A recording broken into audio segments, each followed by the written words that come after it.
going to the city that once was a proud commercial city-state, wedged in between France and Germany and fought over for centuries. It's now the heart of European unity, proud of the distinct Catholic identity that sets it apart, and still fiercely independent. And of course proud of Belgian chocolate, waffles, their own fries, and never sprouts. We're going to see the sights of the city of Brussels.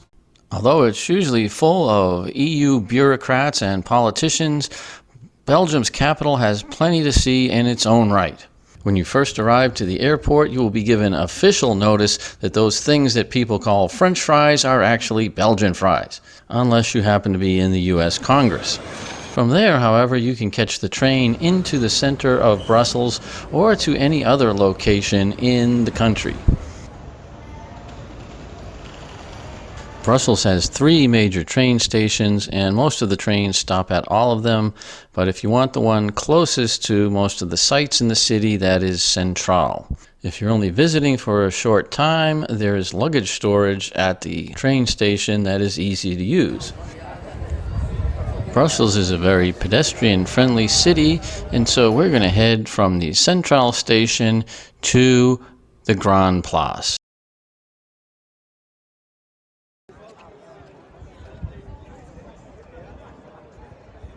At the Grandplein, you get a good sense of the different commercial, governmental, and private actors who had a delicate balance of power in running this city.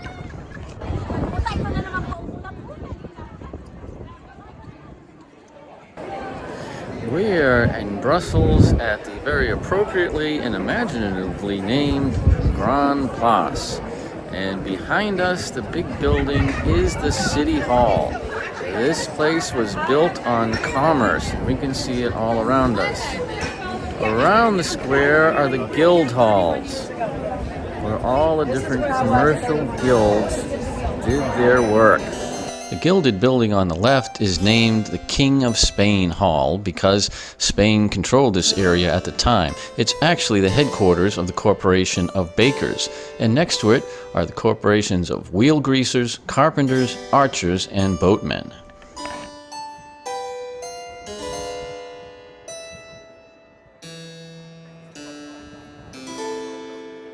The largest building is named after the Dukes of Brabant, but it's actually a facade behind which were 7 separate guild halls. Today it's a hotel and restaurant. The Brewers Guild House is the only one still owned by its original guild. The Swan House once belonged to the Butchers Guild. It later became a bistro and is famous as the place where Karl Marx and Friedrich Engels wrote the Communist Manifesto.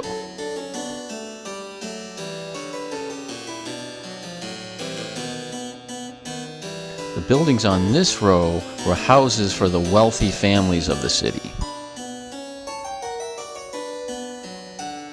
This was known as the Duke's House because it housed the Duke's administrative offices until the Duke became King of Spain, and it was known as the King's House. And while it tries to preserve the 14th century style it was originally built in, this building was destroyed and rebuilt many times over the centuries. It now houses the City Museum. The elaborately decorated town hall dates back to the 1400s. However, the structure was heavily damaged in 1695 by the French forces of Louis XIV. No matter how much they tried, however, the French cannoneers were not able to destroy the tower.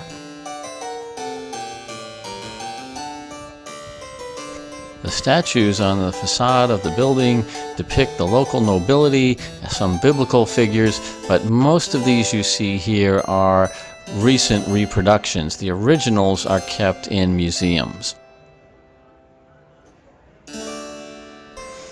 Above the doorway is the patron saint of Brussels, St. Michael, along with St. George killing the... Notice the bishop praying.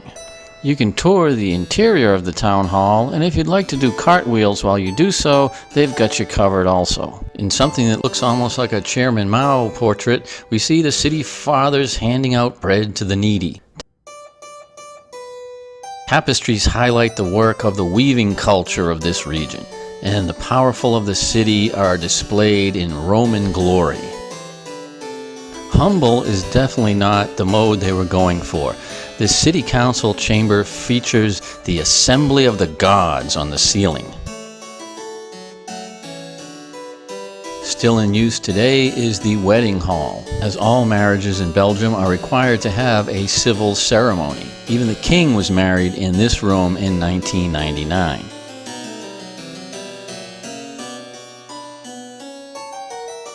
And as you're waiting to go into the mayor's office, you're surrounded by paintings by Jean-Baptiste Van Meer, which commemorate parts of the city that were demolished for urban renewal.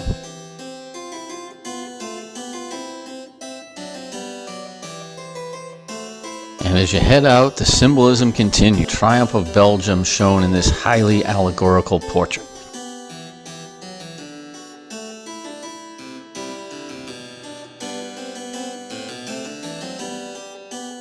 Although some remnants of Brussels' medieval past, like these city walls, still remain, the city's glory days began when Belgium gained its independence in 1830, and Brussels styled itself as a grande epoque rival to Paris, Vienna, and other European cities. A clear example of this can be seen in the Bourse, the former stock exchange, a very short walk from the Grandplein. This building, opened in 1871, was part of a massive urban beautification process in Brussels. The excessive ornamentation celebrates a neoclassical style, and while it's no longer a functioning stock exchange, it today celebrates the glory of the Belgian beer experience. The interior, with its Greek and Roman revival styles, includes sculptures by Rodin, among other greats.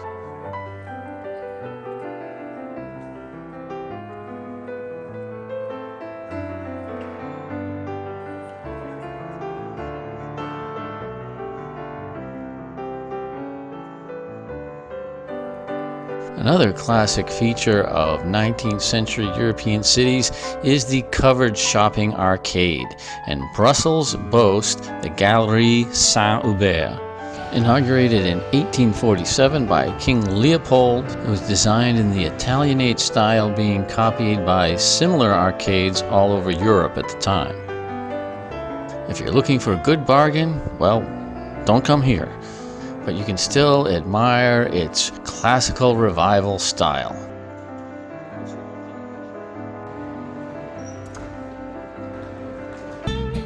This area is great for cafes and restaurants of all types.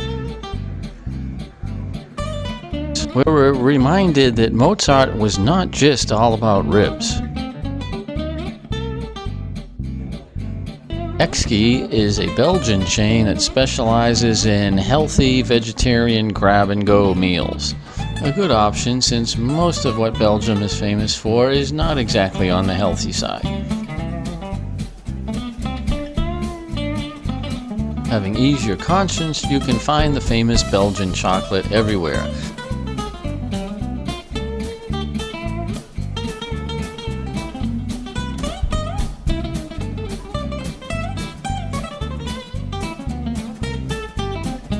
As well as a Belgian waffle, where the waffle gets lost somewhere underneath.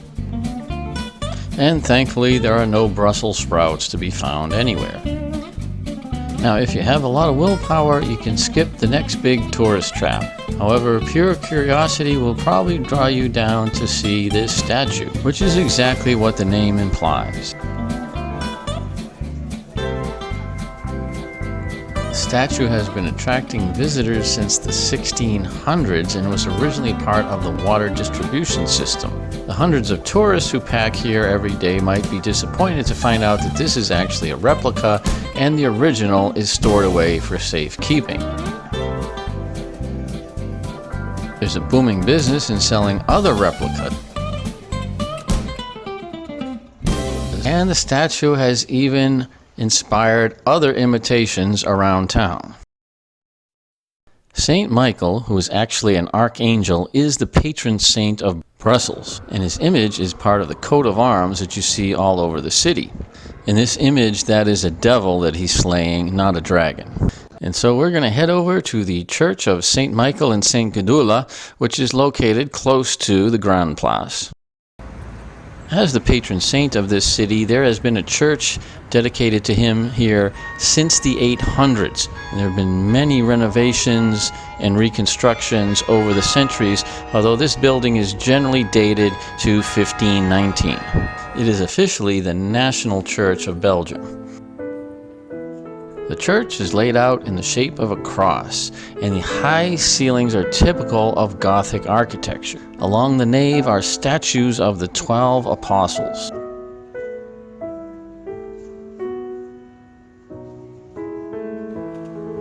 The impressive pulpit dates to 1699 and is the work of the sculptor Henrik Verbruggen. On the bottom, we see Adam and Eve being expelled from the Garden of Eden, inaugurating death and suffering with them. But on top, the Virgin Mary and baby Jesus stab the serpent, redeeming humanity. The stained glass windows were made by some of the best glassmakers in Europe. This one dates back to 1538. And here's Saint Michael himself. It's not a peeing statue, but not everything in Brussels can be. The church is undergoing continuous restoration. From there, we can head down to the Royal Palace.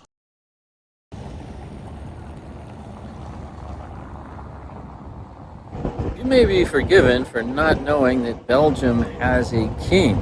After all, we think of this as being the headquarters of the European Union and all about democracy and representation. But it actually does have a king going back to 1830. And the king, currently Philippe, is in Belgium if you see the Belgian flag at the top of the palace, which we do. Now, he doesn't actually live here most of the time. He has a number of other residences. And like most European kings, it gets a little loud here in Brussels, like most European kings, he's primarily a figurehead, but he actually has an important role given that this country is so strongly divided between the French-speaking South and the Dutch-speaking North. He's an important, symbolically unifying figure. The palace is not open for visitors on most days, but the king will be glad we stopped to see the outside. Well, we didn't get in to see the king, but now we can go a short way to the Royal Museum of Fine Arts. The Royal Museum consists of several branches, and this is the Old Masters Museum. This museum was actually founded by Napoleon, but as you enter, you're greeted by this painting which celebrates the Belgian independence of 1830. The museum focuses on art of the southern Netherlands, which became Belgium, and begins with the old Dutch masters starting in the 14th century. Although the 1600s is definitely the glory days of this museum. May's portrait of the woman dozing shows the interest in realism and capturing the emotions of ordinary people. This painting shows how Brussels looked in the 17th century as a very defensive city. This gallery displays monumental works, like one of Rubens's many depictions of the Assumption of the Virgin Mary. The triptych, or three-panel painting, was a very popular medieval and early Renaissance form because it could be used for altar paintings. Here, this one from Bosch depicts the Temptation of St. Anthony. The museum has an extensive collection of works by Bruegel. This painting of the fall of the rebel angels features Brussels' patron saint Michael in the center driving out Lucifer and the other devil. You can see the cast of deformed and bizarre animals and creatures, which shows a heavy influence of Bosch on Bruegel. One of his most famous paintings is the Census of Bethlehem, which is clearly taking place in the southern Netherlands. This was a political reference to the Netherlands being occupied by Spain at the time, just as Bethlehem was occupied by the Romans when the biblical census took place. Belgium's favorite painter, of course, is Peter Paul Rubens. Here, Rubens shows Jesus with the woman taken in adultery. After the death of Rubens and Van Dyck, Jacob Jordan became the most famous painter of this region. The appropriately named The King Drinks depicts a scene from Shakespeare's Twelfth Night, and it is one of many versions of this theme that Jordan has in paintings all over Europe. Jordan also had more serious religious works. Here, he's showing Saint Martin healing a man possessed by a demon. Now this looks like some great spiritual allegory. It's the Triumph Frederick Henry of Nassau. Artists had to roll out all the stops to please their patrons. Probably the most famous painting, however, is French, and it comes from a later period, and that is The Death of Marat by the painter of the French Revolution, Jacques-Louis David. This painting famously criticizes the excesses of the revolution. Next to the Old Masters Museum, and getting much more attention, is the Magritte Museum, dedicated to the art of René Magritte, Belgium's famous surrealistic painter. He was famous for depicting common objects in unusual forms, like these two coffins having a conversation. If you're a fan of Magritte, you will find it an excellent experience. If not, we'll be moving on quickly to someplace else. Belgium currently has an extraordinary amount of construction going on in all the cities, particularly in Brussels. So much of what you may have come to see may be closed for renovations. But hopefully, by the time you see this, you'll be going down brand new renovated streets and buildings. Supervising the extensive construction in the Place Royale is Godfrey of Bullen, originally the Duke of this region, who went on the First Crusade and established the Crusader Kingdom of Jerusalem. His statue was installed by King Leopold at a time when Belgium was getting involved in colonialism, and the idea of Godfrey going off to far-off lands to bring Christianity seemed an appropriate metaphor. We'll say goodbye to Godfrey and head down to another of Brussels' great churches, the Church of Notre.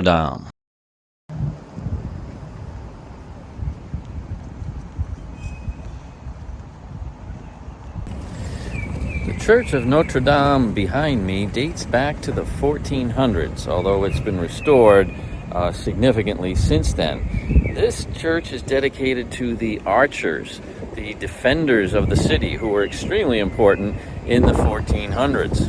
The church is dedicated to the Virgin Mary, as we can see from the decoration above the door. This was originally a chapel belonging to the Guild of Crossbowmen in a city where everybody had a guild. It was greatly expanded after a woman had a miraculous vision here in the 1300s, and this church served the elite of Brussels.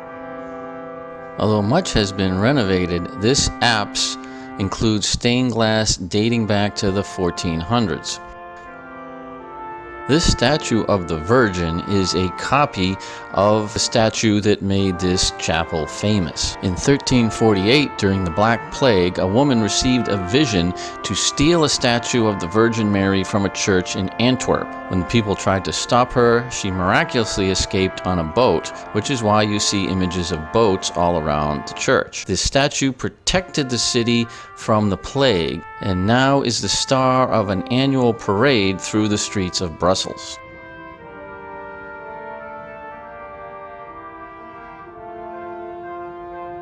Also depicted in the church is Saint Ursula, who was famously killed along with her party by arrows.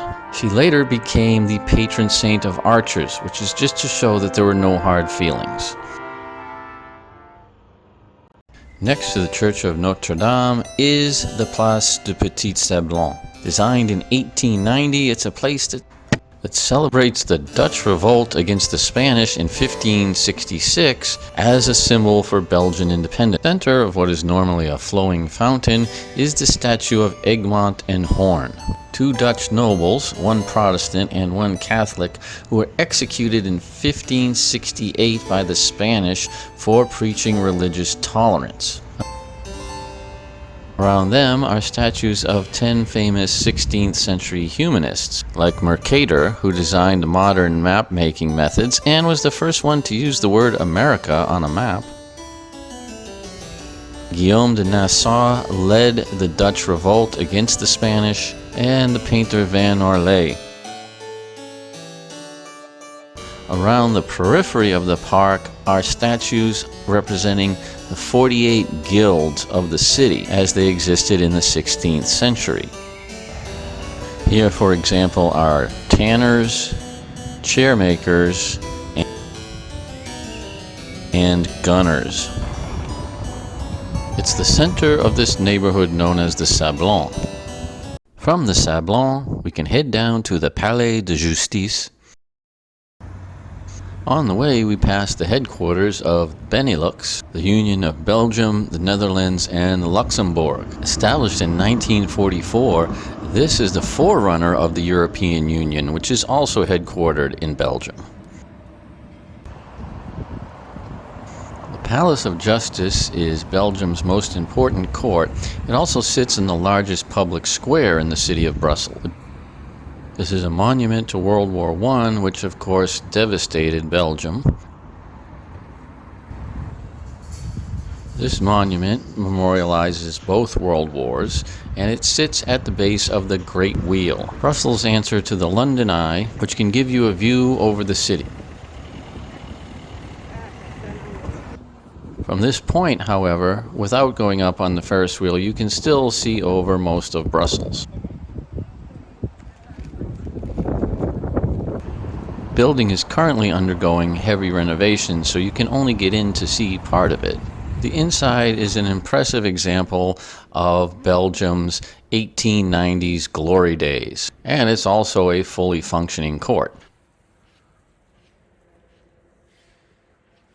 We take the metro out to Parc du Cinquantenaire, a huge public park which celebrates the 50th anniversary of Belgian independence in 1880. We'll just pause for a moment here in the park to point out the porta potties behind me. This is a rare sight in a city that basically gets a D when it comes to public lavatories. So, if you really need it bad, come all the way out to East Brussels. Now, as you've heard us say many times so far, this is the glory days when Belgium was emerging as a colonial power alongside the other big boys of Europe. And the centerpiece of the park, the Cinquantenaire Arc, celebrates this. Atop the arc, the Dukes of Brabant, without any clothes, raised the Belgian flag.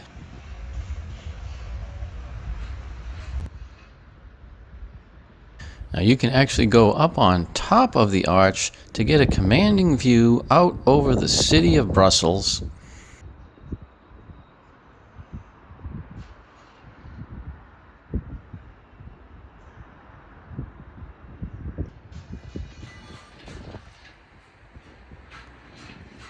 And a good close-up look at the statue itself. Back on the ground, on one side of the arch is an auto museum, which we are not going to visit, and on the other side is the National Military Museum of Belgium. One thing tiny Belgium has experienced a lot of is war.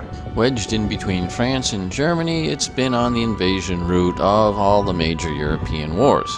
The museum takes us back to the 14th century, before there was a Belgium. This area spent much of the following centuries caught in the religious wars between the Catholic Spanish and the Protestant Dutch. It was later a major battlefield in the Napoleonic Wars, which led to the independence we see celebrated here.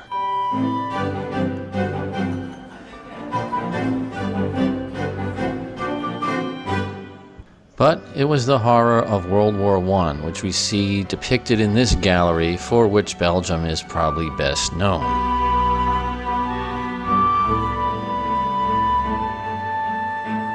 It includes equipment from all the forces that fought in the war, like this collection of German helmets, and a large collection of Russian ceremonial items that fleeing officers brought with them after the fall of the Tsar's regime in 1917, including this 110-pound silver punch bowl from an officer's mess. The upper floor is dedicated to World War II.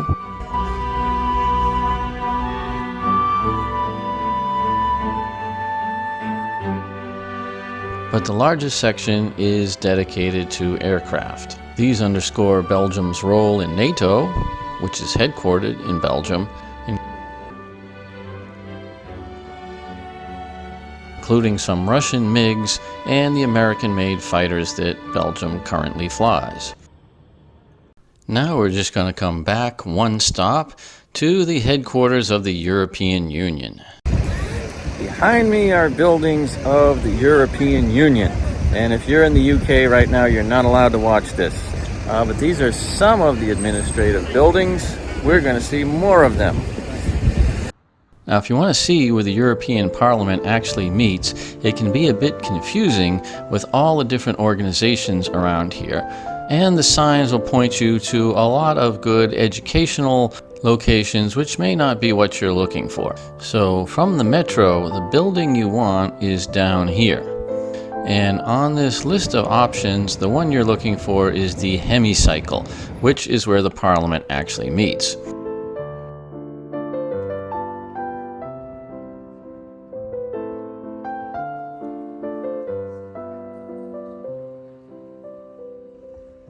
This is one of the two meeting locations of the Parliament, the other one being in Strasbourg. And this current building was opened in 1995, although the European Parliament actually began in 1962 and has had direct election of the members since 1979. So its current form has evolved slowly over the years. It currently has 720 members representing 27 member states.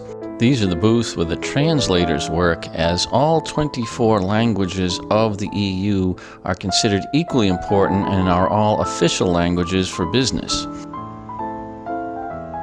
The presidency rotates and is currently held by Hungary. The Parliamentarium, located in a different building, is the educational center for the European Parliament. Here you can see how all 720 members of the Parliament align, and it's interesting to see how they come from different parties in different countries to form political blocs across nations. And here you can meet the members of the Parliament. This sorts them by age, gender, nationality, political party, and so on. And also you can vote on some of the issues that are before the Parliament and see how your opinion comes up against the majority. It's sort of like another world if you're coming from American or British politics. Next door is the House of European History, which was opened in 2017 by the European Union to try and tell a unifying narrative of European history. It's kind of a history museum light with an emphasis on conflict and what happens when Europe is not unified. It's most interesting for seeing how the EU perceives itself and its current mission. For a place that has seen as much conflict as Belgium, it's good to see things end on a positive note. And with that, we'll head off to see the rest of the country. We'll see you soon.